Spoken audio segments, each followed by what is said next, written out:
My ex-girlfriend called me like right before I came up here, and she goes, "I got some big news." I'm like, "What's that?" She goes, "I'm a vegan." Right? That's some pretty fucking big news. Then she goes, "I got some even bigger news than that.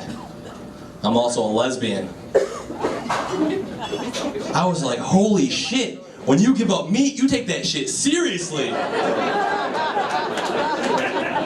Real serious. Too serious. She texted me a picture of her new girlfriend right after that.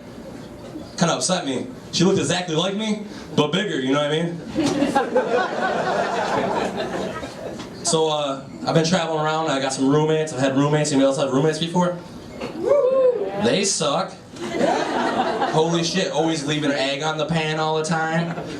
Playing a game with the trash called "Let's see how long it takes for the other person to take out the trash." And it just gets bigger and bigger and bigger. And they're like, "Jenga, Jenga, Jenga." It just falls down everywhere.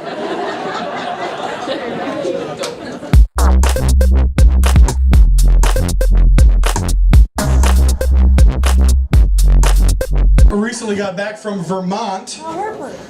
We were out there, my brothers and I. We took a little trip, did some hiking.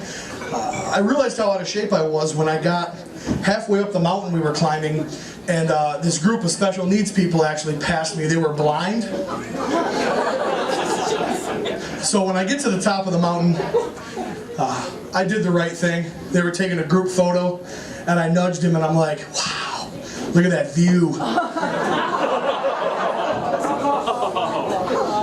Also exciting, flying back, I joined the Mile High Club. Anybody in that?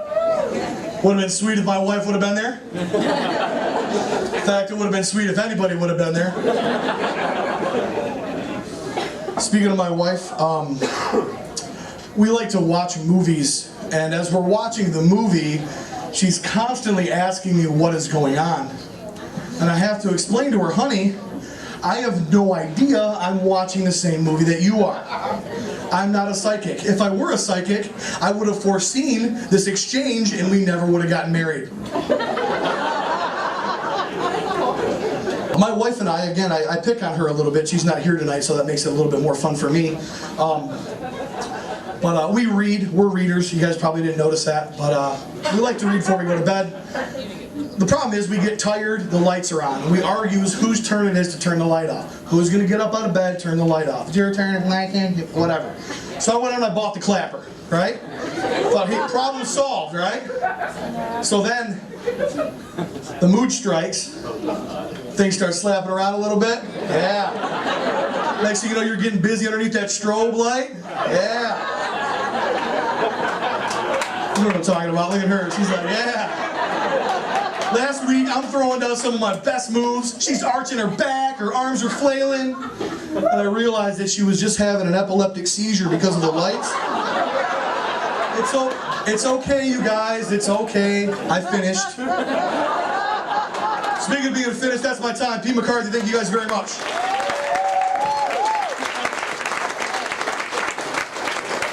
Pete McCarthy!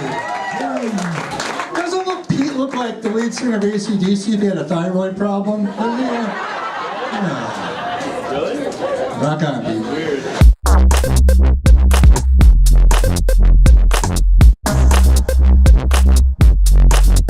I got drunk a couple weeks ago, decided I'm not going back to my girlfriend's house, don't want the girls to see me like that. I went home to my parents, stumbled around the kitchen at 3 a.m., wake my mom up. Here she comes, right? She's pissed as hell. She's like, "Tommy, I told you never to come home drunk like this again. Never come home drunk like this again." My dad's right behind her. He's like, "Yeah, I taught you better than that. You drive around, you sober up before you enter my house, bud." Goddamn good role model and a great fucking dad, man. Let's hear it for my dad. I do party. You guys been to Flint? A couple of you guys. You guys should be more excited that you made it out alive. Fuck. We have a tradition in Flint. We get drunk and we go to the 24-hour Coney Island places. You know, we go to the 24-hour Coney Island places after we leave the bar, the house party, or the hooker gets hungry because they gotta eat, guys. They get fucking pissed if they don't eat. The hooker's like, "Damn right, whoa." I was sitting in this Coney Island 3 weeks ago and this chick fight breaks out. Now, it wasn't a hot chick fight, that would have been sweet. It was like a white trash chick fight because the monster trucks were in town. Just as many teeth missing at the beginning of the fight as there was at the end of the fight. I think it was like 8. But at one point, one of the girls picks up the other girl's salad and throws it right in her face, man. Just picks up her salad and throws it right in her face. Now, the girl that got hit ran out and got into her car, took off. I thought everything was over. No, 5 minutes later, the cops show up. Cop cars, plural. Now, if there's a murder in Flint, cops are nowhere to be found. But by golly, if your chick tosses another chick salad, those fuckers show up in groups, guys. They were pissed, too. They started interviewing everybody. They got to my table. They're like, did you see her toss her salad? I'm like, not in the way I wish I would have. I've only seen that shit on the internet. Seen a lot of that shit on the internet, guys. I gotta get out of here in a minute, but before I go, I do this everywhere I go. Just raise your hand if you've ever been here. Anybody ever been in the middle of sex and realized they might be getting an STD? That's the worst, isn't it? You know, you slowly start sobering up, then you always notice something about the person you didn't notice before. You're like, fuck, she's got a black eye. God. How'd she get the black? Did I give her the black eye? At this point, I don't even remember. Girl had nothing comforting to say either. She's like, hey, Tommy, I might have a black eye. I don't know. I can't see it. But I know I don't have any STDs. I'm like, well, bitch, you can't always see those either. Plus, I just met you an hour ago and nailed your raw dog behind the dumpsters. Don't jump to any conclusions here, Bambi.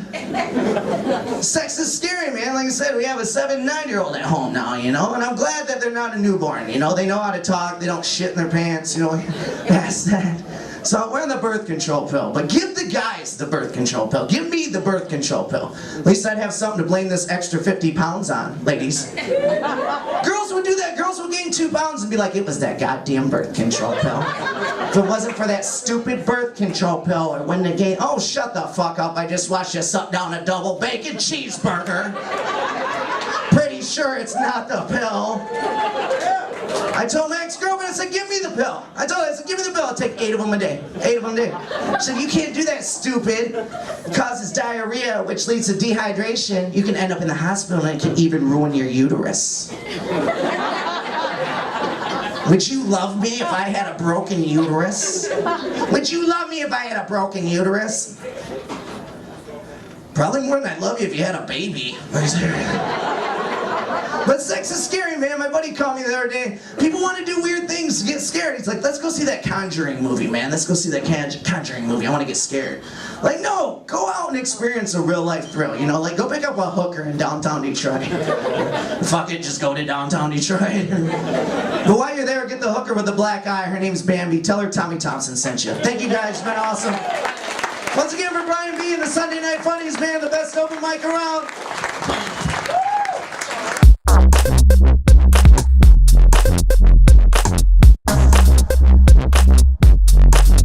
Like is really close to a pedometer, like a pedophile, and how many steps you need to stay away from like a school or something. But I couldn't come up with it because I was so fixed on the idea that I wondered how many steps it would take for me to masturbate if I put it on my wrist. Right? And as it turns out, I masturbated about 3 miles per hour. They convert it, you know. Like, don't let me fool you here, it didn't take an hour at all. It was maybe 200 yards. So, which, maybe 200. So with the conversion, it's just sad, is what it is. Or I'm great at it, I don't know. Every time I walk into a bathroom, a public restroom, every time I walk into a public restroom that doesn't have a urinal, I immediately panic, like I've walked into the wrong room, right? Like I've entered the ladies' room somehow. And it's not so much, like, I just feel like I'd never be able to explain myself, like it was an accident. Because if they see me walking into that room, there's no way that's what they're gonna believe. Because I don't look like the kind of person that would wander into a ladies' room by accident. Like he wanted to be here. They could tell somehow. And I also, like, I have a problem with public restrooms. I'm always scared that, like, when I'm in there, in the public restroom there's gonna be like an earthquake or something. Not because I'm afraid of dying or whatever. You know, a lot of really great people have died in the bathroom. I can think of like one. I don't know. Yeah, there you go. There's one. Let's mark it up to that. Not because of that, but I'm always afraid that if an earthquake were to happen while I'm in a public restroom, that weird lint fan above is just gonna shake loose and all that weird like ass fuzz is gonna fall in my hair. I don't know. It's weird to me.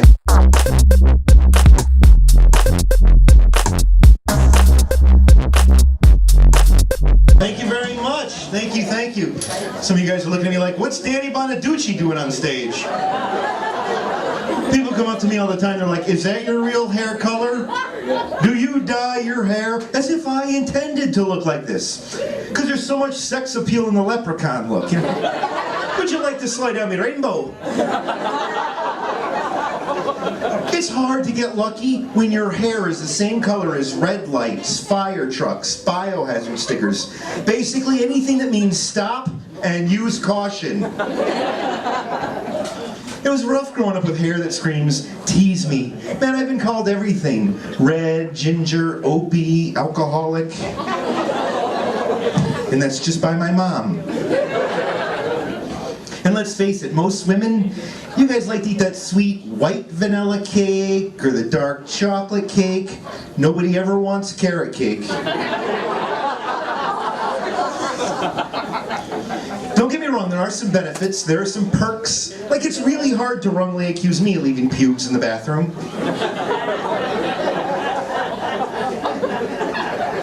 And I seem to get lucky with the bigger girls. Heavy, Rubenesque, voluptuous. They seem to be attracted to me. Like I remind them of their favorite people. Ronald McDonald and Wendy. It's like wearing cologne that smells like a cheeseburger. Once you go red, you be well fed.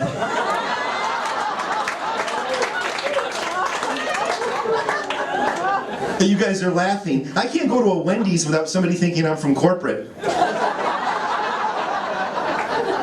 I walk in and you can hear panic in the kitchen. I think her brother's here. It's Wendell. Well, thanks for coming out to the show tonight, everybody. Oh yeah, give it up for yourselves while we're at it. Nice. Cheap applause.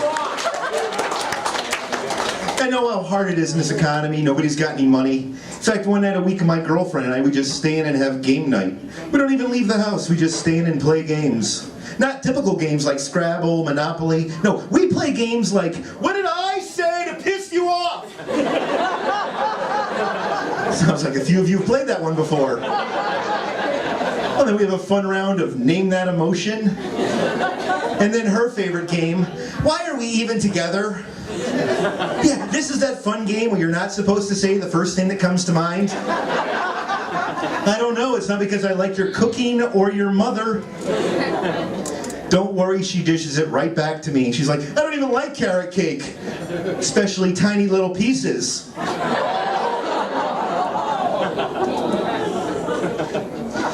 So why is it when a priest says a prayer and then dumps somebody into a tub of water, they call that a baptism? I do that in a hotel with a hooker and they call it a felony. Well, it's good to see you guys laughing and having a good time. This is good. This is my therapy. This makes me feel good because it has the opposite effect of my normal day job. I'm a police officer. Would you hear how quiet it got in here? True fact, I've been a cop for 16 years, and it's rough because I don't interact with people in good situations. I mean, let's face it, we don't pull you guys over to congratulate you when you're driving. You know why I stopped you? That turn back there was awesome. Made my nipples hard.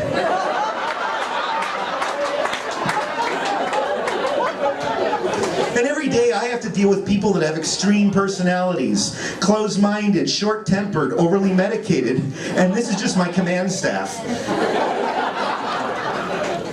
No, but it is a stressful job because every day I face the possibility of having to make a split-second decision. A split-second decision that most people could take the time to think about and deliberate over their time. I have to know the answer immediately. Important decisions like glazed, chocolate, sprinkles. why that's so funny though? It goes together though, doesn't it? Cops and donuts, when you think of one, you think of the other. Kind of like nude beaches and ugly people. Truthfully though, the donuts, the coffee, the caffeine, the sugar, we love it. It helps you stay awake, helps you stay focused.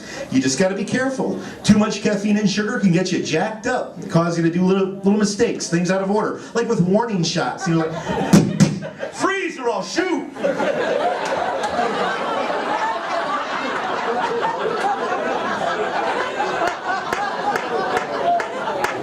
It is a cool job though, I do get some cool perks. You know, I get to drive fast, I get free coffee, I get to baptize crack whores.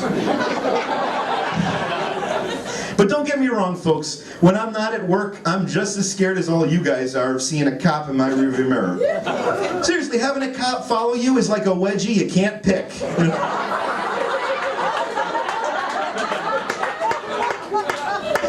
Drink, I like to party. The last place I want my night to end up is in front of a breathalyzer. Nobody likes the breathalyzer. You know, and as a straight guy, I know I'll never do well on any tests where the instructions are, blow long and hard.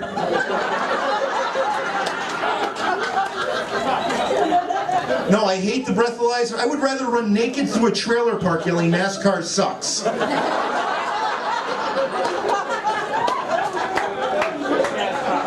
I'm so glad you guys laughed at that. I told that joke last week in Sparta, and it was silent. You guys aren't NASCAR fans here, are you? I can tell by your dental work. Are you a NASCAR fan, sir? Oh, okay. All right, well, I'll get out of here on this next one. You know, a lot of people come up to me and are like, you know, just because you're a cop, you get out of tickets. It must be great. You have diplomatic immunity. It must be awesome. The truth is, folks, it's not great. Just because I know the cops. True story, one night I'm leaving the bar with a girl. Now, before you go judging me, this wasn't somebody that I wanted to be seen leaving the bar with. She was a bigger girl. In fact, to show off, I took her through the Wendy's drive-thru. Get pulled over, cop recognizes me, walks up to the window and says, "Hey Jeremy, how's it going? Been drinking tonight?" He looks down, looks at her and says, "I guess so." Thank you, folks.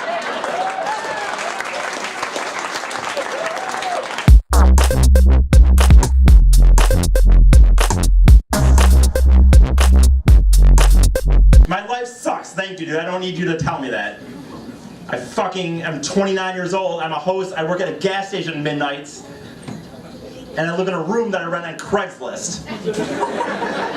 I don't need someone to tell me my life sucks. I haven't been raped yet, so that's a positive.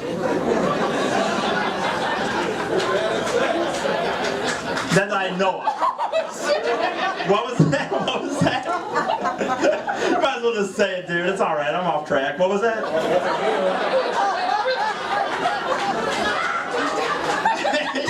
I'm also bad at sex, guys. But anyway, so I'm a host at a restaurant. They didn't even allow me to do it. They're like, "No, Eric, how about this? Can you handle standing by our front door, counting how many people walk in, bring them to a table with that many chairs, and doing it again?" Like my other co-hosts, or my other co-employees are like all 16-year-old girls. I'm 29. Yeah, this is, yeah, I know. Holy fuck.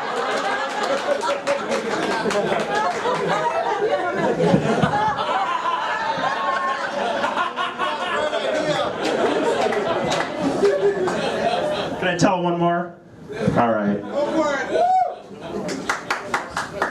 I'm gonna tell one more before I drive my car off to the fucking highway and end this miserable piece of shit I call an existence on this planet. River's over here. River's over there. Off that bridge, guys. I'm gonna tell this joke. I'm gonna tell this joke that I'm gonna drive my car off that bridge. Do I still need to pay for the room? The deposit on the room is already paid for on my credit card. Alright, I have shit in my life that happens, obviously, that is just so fucking horrible, but it doesn't really have a punchline. And so this is a story from my life that doesn't have a punchline, but it's a joke. Who said great? someone's ready for this. I was in Chicago on a road trip for the Tigers, me and my buddies, weekend road trip on the Tigers, watched them play. They were supposed to steal the division, they didn't, whatever. We got there Friday, drinking all day. You look so excited to hear this, ma'am. I'm sorry I'm the last guy. I'm sorry I fucking suck at life. But I'm gonna tell it anyway. But I'm gonna tell it just to you, just to make you feel so. So we were sitting there in Chicago, drinking since 11, right? You like to drink, obviously. And my buddies gave up at 2 in the morning. What's your name? What is it? Anna? So Anna, my buddies gave up at 2 in the morning, and I was like, no! I want to keep drinking, because in Chicago you can drink till 4, Anna. And I was drinking, and 4 in the morning, 4:30, I walk out of the bar and was like hammered. I was like, where are the ladies at? You know what I mean? You've been there. But where are the... No, I'm just kidding, man. Don't worry about it. But where are the ladies at? Like, who did I think was going to answer? You know what I mean? Some chick with a job in an apartment who's like, I got everything going on, I just wanted one mistake in my life. Nope. Some big black guy answers, he's like, hey, I know where some girls are at. And I didn't think about it, it's like, how much money you got on you? And I didn't think about it, it's like, what do you mean how much? I got $40, I guess, I don't know. And I didn't think about it, but what he was asking for was a prostitute. And I was like, fuck it, I'm drunk, let's do this. Let's do it. So, I pay him the money, get the lady, about 4:45, 5 in the morning right now in Chicago, and I'm getting a blowjob in the back alley of Chicago, and a bum is watching from behind a dumpster. You can't make this stuff up, guys. A homeless gentleman was watching behind a dumpster, and she sees him, Anna, and she, I just said that to be cool, and she says, get out of here. And he kind of peeks his head behind for a second, and then she continues to go at it, but he peeks his head back again, and she sees him, and she looks at me, and she says, I'm done. This is it. This is where I draw a line. So I paid a woman for sex, 4:30 in the morning in Chicago. She's willing to suck a stranger's dick in the back alley of Chicago, but a homeless guy watching is where she draws the line. It's like that. My mom taught me better, guys. I'm a little more mature than that. Anyway, whatever. That set sucked. My name's Eric Fady. You can follow me on Twitter at Maturity Flows. Yeah, fuck you.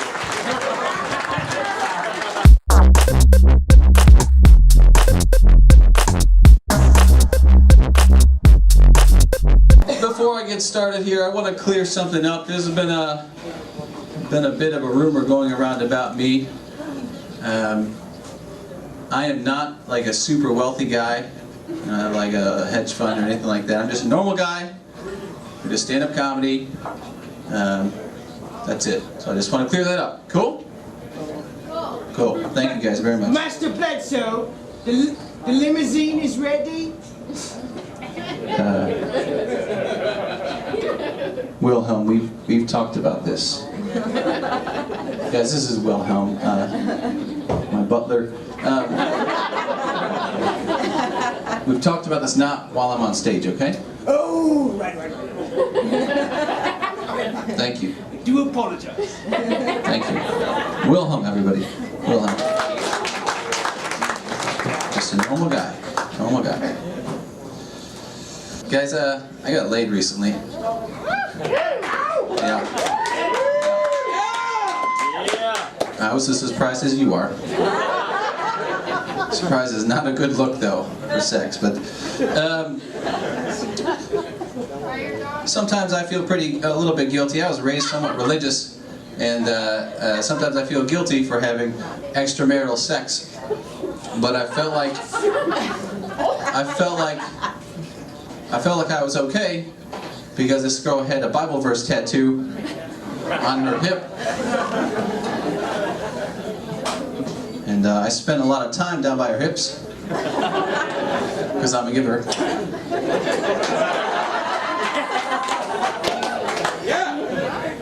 spent a lot of time down there, so I remembered what verse it was. The next day I looked it up. It was Philippians 3:13. Like the reading from the book of Philippians, chapter 3, verse 13. Brothers and sisters, I do not consider that I have made it my own, but this one thing I do, forgetting those things which are behind, and reaching forth unto those things which are before. Forgetting about those things which are behind, reaching forth. That is the most clever way a girl has ever said she will not do anal. That's like years of research.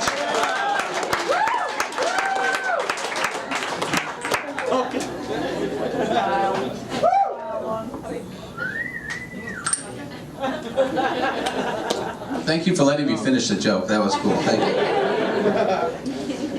I'm a giver too. Yeah. Not nearly as much as me. Not looking this time. Don't look. Guys, I've been going on a lot of dates.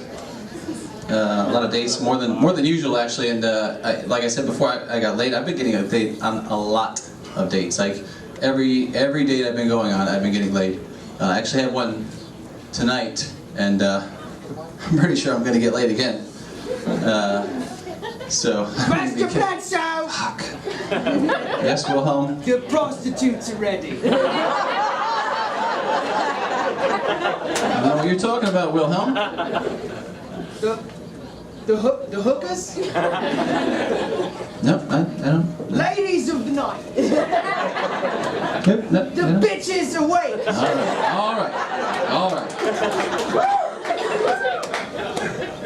Thank you, Wilhelm. Did you get the blonde at least? I'll find her. Fuck. Yeah. Work on that, would you? Sorry guys, Wilhelm does not listen to me very well. I was on a date with a girl, and we were walking around downtown, and I knew this girl was special. She was probably the one, because we said the same exact thing to decline a homeless guy money. I said, sorry man, I don't carry cash. Same exact thing, same exact time. So she said, Jinx, buy me a Coke. Which is when I realized that she was a gold digger. And I left. But with my age, you guys, I have found a pretty good source of energy. I'm not going to tell you exactly what it is, but I will be honest in that it's... Master Bledsoe, the cocaine is ready! Also found the blonde. You are the best, Wilhelm. She's dead. Too much of the cocaine? Okay. Well, I'm going to go try to bury a hooker, and Yeah. oh, fucking shit. Jesus